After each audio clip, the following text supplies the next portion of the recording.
everyone, it's Sharana from Pay or Waits, and today I'm going to be doing my spoiler review, my breakdown review. Let me share you my thoughts on the film review, okay? So this is my second time seeing the film. I've seen it twice. I saw it at South by Southwest, and I saw it back here in Atlanta this week. So I had a couple of notes. This is the most homework I've done since college, and I barely did my homework in college. So I put a lot into this, you guys. So I'm going to be having a live chat on Sunday at 8 p.m. Eastern Standard Time. Make sure you know your time zones.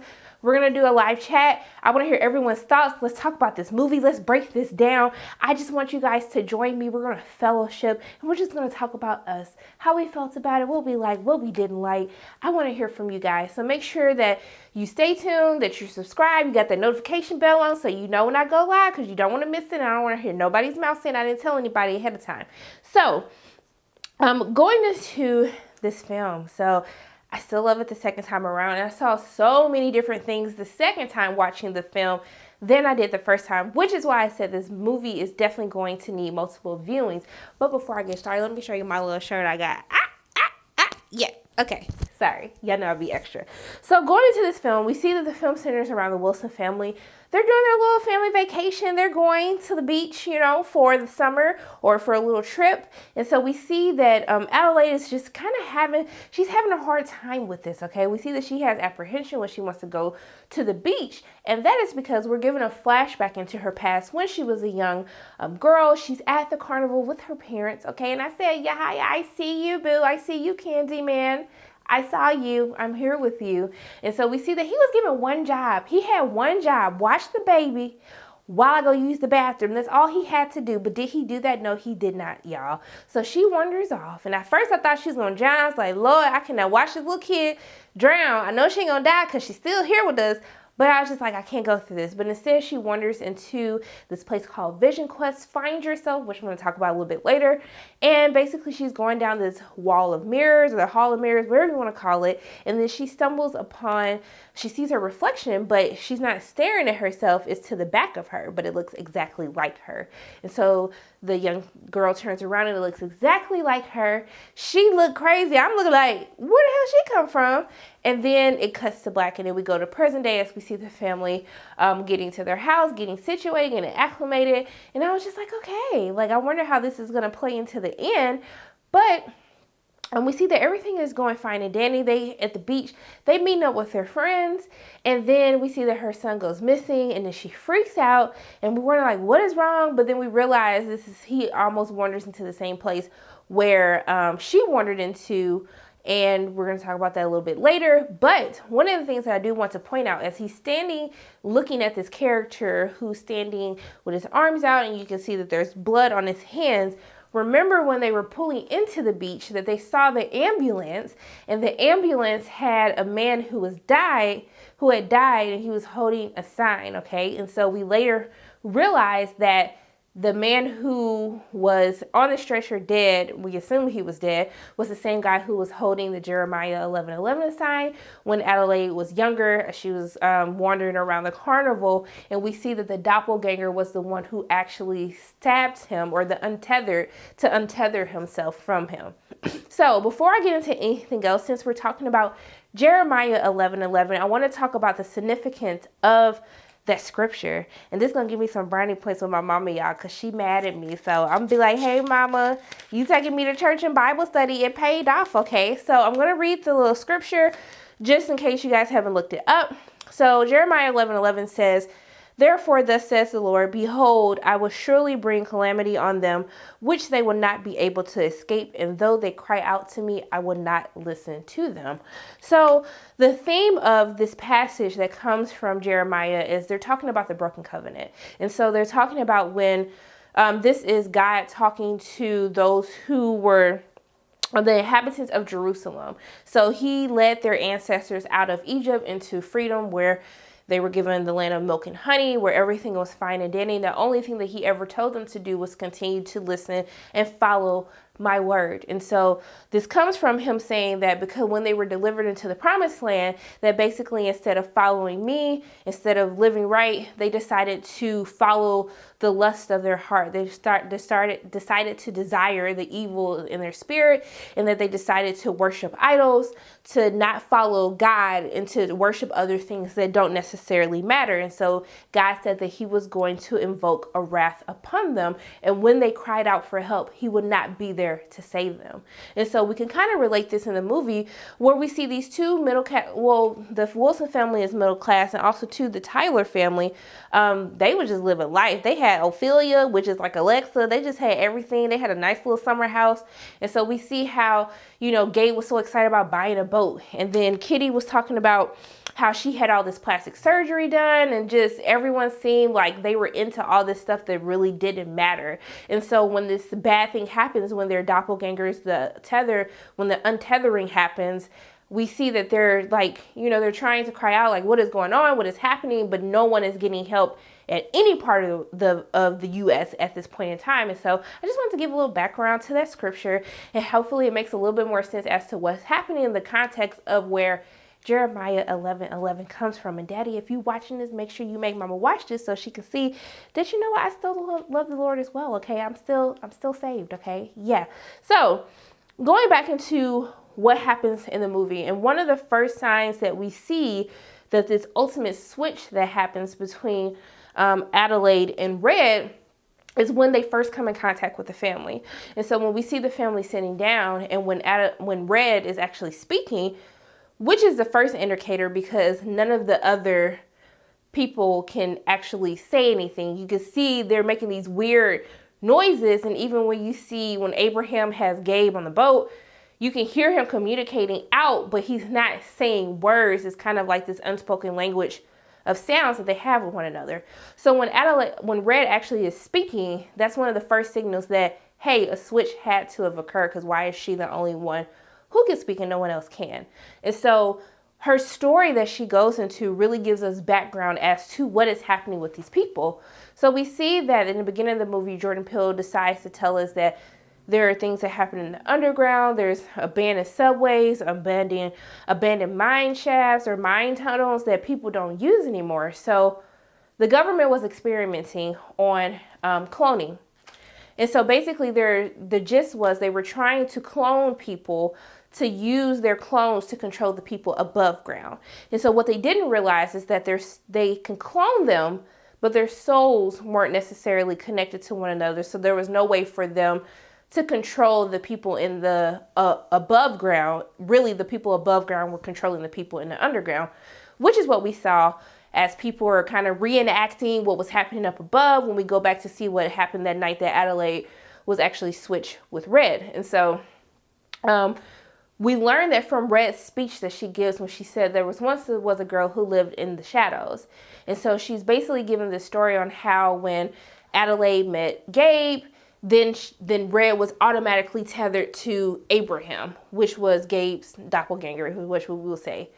One of the significant things that I learned while listening to that speech for the second time was when she talks about her children. So her children are Pluto, the young boy, which is the doppelganger of Jason, and then Umbre, which is Zora. I thought it was really important for Zora's doppelganger, Umbre, which name means like a shadow, like a spot. And so when she said there was a girl in the shadows, and then also too with Pluto's name, which can mean revelation, ruin. And when she talks about how because she had Zora, that she had Umbre, and that Umbre was born laughing. And we see that when Umbre eventually dies, when she's hanging in the tree and Adelaide goes to make sure she's dead, we see that she died laughing the same way that she was brought into this world. And so when we hear Pluto, she said Pluto was born into fire. And because Adelaide had a C-section with Jason, she had to cut Pluto out of her body herself. And so we learned that what happens above ground, they have to mimic underground, which is we're given a visual as to what happens towards the end of the movie. And so I thought it was very interesting that how both of Red's children were brought into this world was the same way how they left this world, how they died during the untethering. And I don't know if anyone else picked up on that, but I was like, okay, I see what you was doing there, Jordan. I see what you were doing there. Also, to the connections with Kitty, Elizabeth Moss's character, Dahlia, which is her evil version's name, was you saw the cuts that Dahlia had on her face. And we see that she has this scene where she's putting on this lipstick and she's like looking all crazy in the mirror. We see that Adelaide and Kitty were having a conversation at the beach when she was just like, hey, I had this plastic surgery done. And she like pointed here, which is where Dahlia's scars were. And so because she had plastic surgery above ground, Dahlia had to self-mutilate herself to reflect what she was doing, what Kitty was doing above ground. So we kind of see these similarities, even to how Zora didn't take track seriously. They're having a conversation at the table when they were eating, and she was just like, I don't care about track, I don't want to do track. And then when she tells her to run and she has to run away, and we see that Umbre is faster than her because she's become what she took for granted. That is what, you know, kind of the evil, the tether, what she excelled in. And even brought it back when Gabe was having a conversation on why she should run on the beach, because it'll make her faster, which it would be safe to assume, I don't know if they ever came from the underground when they were practicing late at night to kind of practice doing those same things so they could be faster and stronger. Even with Pluto and Jason could not get this magic trick, y'all. I was like, boy, what is this magic trick? You can't just get the thing to light on fire. And we saw that Pluto was very good at doing that. And so I thought it was very interesting to see how the evil versions of themselves, what the people above ground took for granted, is what they were able to excel in the underground. And so I just thought it was very interesting, those correlations between all of these different characters. And so we see that when this switch happened, when Red was basically left underground and Adelaide went above, we have this scene where they were talking, went to the therapist. They're like, our daughter's not talking. We don't know what's happening, because she didn't know how to speak. And so we see when she's having this conversation with Kitty at the beach, and she says, hey, I just don't really like to talk to people, because it's something that she had to learn and observe so she can fit in. And also too, when they encourage her to dance, the significance of that. And especially when we see in the third act, when they come face to face with one another, when Adelaide goes into the underground to confront Red, who's taking her son Jason, we see that it's funny that she says none of this would have ever happened without us. And so we see how us comes into play.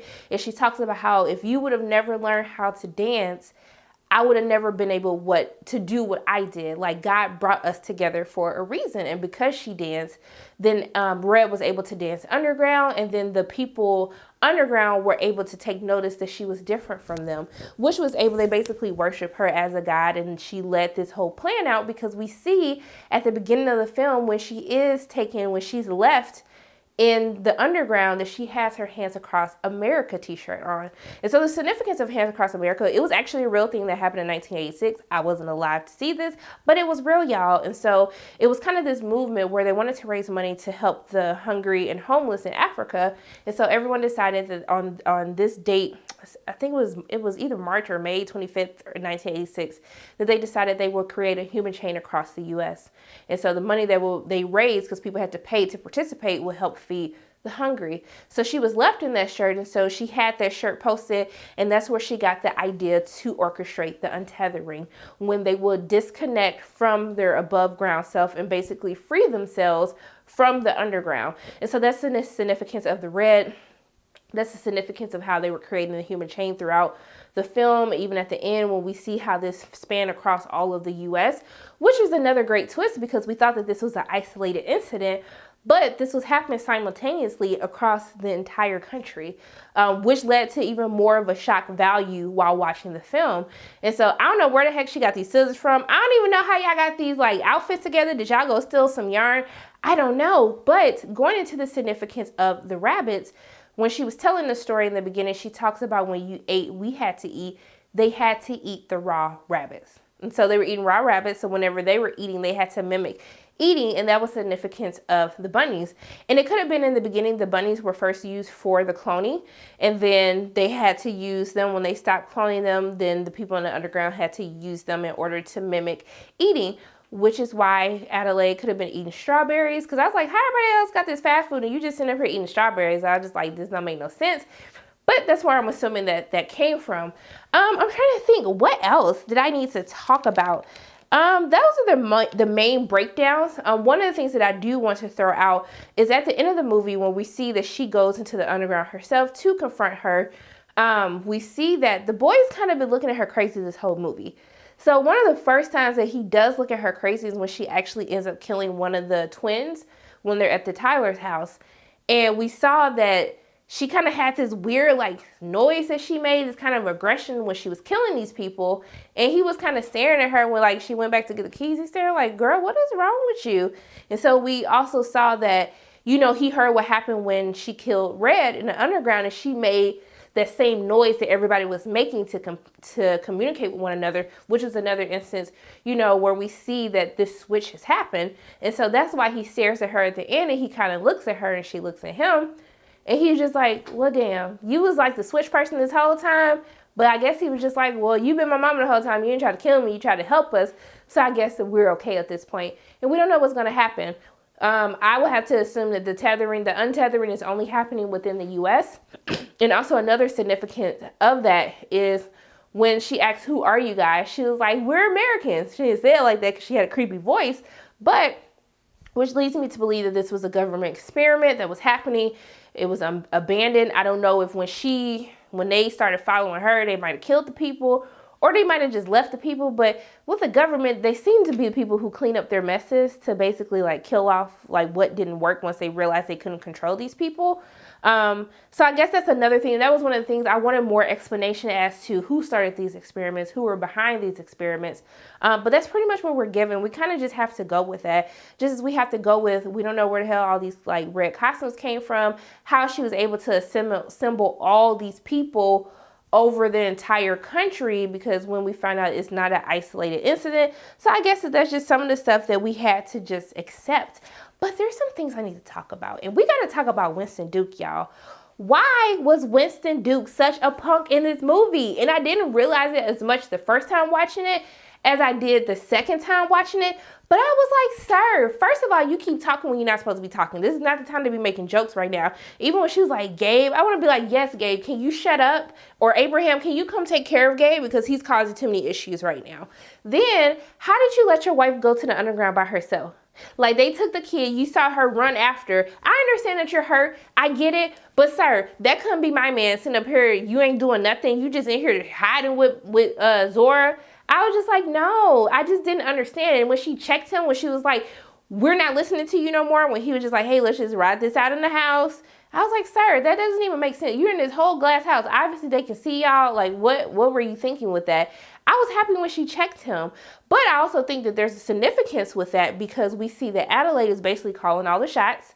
She told Abraham when to go kill old dude or attempt to kill him. She told the kids to kind of go. And you see the kids have more of attachment to their mother than their father. I don't know if there's any deeper significance with that, but I was like, Winston, how you let them do you like that? Just kind of being this like little punk throughout the entire film. It really bothered my spirit. And another thing that bothered my spirit is when Adelaide is trying to get in the car and drive off, and then Zora's like, no, I'm driving. And I was like, girl, I almost like had to do a backhand, like, if you don't get your little narrow behind this debt burn car so I can go ahead and drive, I wanted to just smush her into get your behind in the back of this car so I can go ahead and drive. Because it was way too much, y'all. I just didn't understand like why they were doing the things that they were doing. It just really bothered me. I'm trying to think, is there anything else that I needed to like say that was, when Gabe actually kills, what is his name? When he kills Josh's doppelganger with the flare gun, I thought that was pretty clever, because he was talking about when he's telling about how he bought the boat. He's like, did you get the flare gun? He's like, I knew you was going to forget the flare gun. So I thought that was pretty cool how he did that. Then he going to try to take credit, like, well, I killed 2 of them. How many did y'all kill? Sir, no. You in timeout, because I just don't understand why you did Adelaide the way that you was doing her. You were not a supportive husband for me. So I think those are pretty much like my whole thoughts that I have about the movie. I got to think about this more, but I just thought this movie is really clever. I love how this movie really makes you think, really makes you go home and really have to break things down. But now I have one more thing, y'all. Did you see the little Easter egg from Get Out when after they killed the whole Tyler family doppelgangers, when Jason is sitting at the table and he's eating the Fruit Loops? Because remember at the end of Get Out, she was eating the Fruit Loops with no cereal. The milk was like on the side. I just thought, I didn't know. Maybe you trying to throw an Easter egg for Get Out. I don't know. That's what I picked up from it.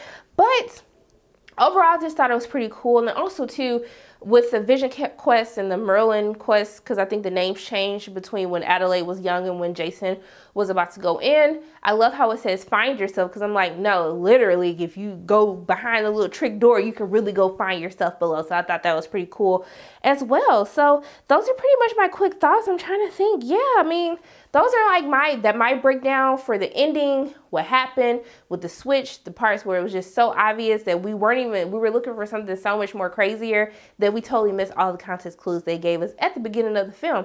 So those are pretty much my thoughts on my spoiler thoughts about it. And let me know what your theories are in the comment section below. Don't forget to join me on Sunday at 8 p.m. Eastern, where we have a live chat where we could all talk about our little theories, how we felt about the film.